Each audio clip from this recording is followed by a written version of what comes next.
So I'm trying to maintain my composure before getting into the subject here because I'm going to warn you guys that this topic here is not only extremely disturbing, but very infuriating. With that being said, let's get into this. 10-year-old boy dead after his 340-pound foster mom sat on him for misbehaving. Should she get the life sentence? To answer the question, she shouldn't just get a life sentence. She should be put through the wood chipper, never to see the light of day or freedom ever again. But what if I was to tell you that the outcome in all of this is extremely unbalanced, and it just goes to show even further why the justice system in a lot of ways, shape, and form is incredibly fucked up, especially when it comes to the likes of crimes against children. Now, to make matters worse, first off, I have to show you what this creature looks like. This is that right there. That is what I like to call a textbook image of what a 340-pound sack of shit looks like. So Jennifer Lee Watson is the name of this creature, and she was sentenced to only 6 years in prison.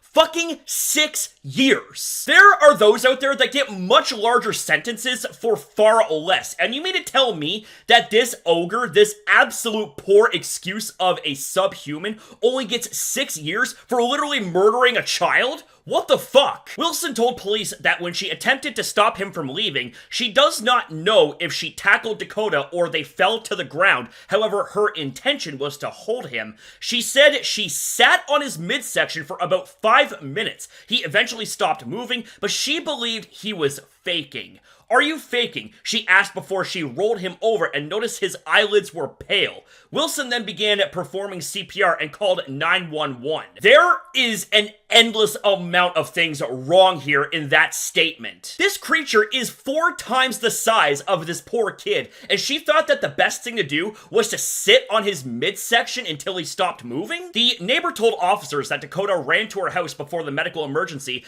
and asked her to adopt him because his parents hit him in the face. So it wasn't just this one incident right here. There is allegedly a history of abuse when it came to that poor boy. You guys remember that old saying, every child deserves good parents, but not every parent deserves children? Well, that's this right here to a T. Because simply put, if your way of dealing with misbehavior is to abuse your children, you are absolute scum of the earth. And in this case here, when you are a literal child killer, you earned yourself a one-way trip through the wood chipper, feet first, slowly and painfully. That way you feel every ounce of pain that you put that poor boy through. And by the way, miss me with those body shaming comments, because there's a difference between body shaming an actual human and body shaming a sack of shit.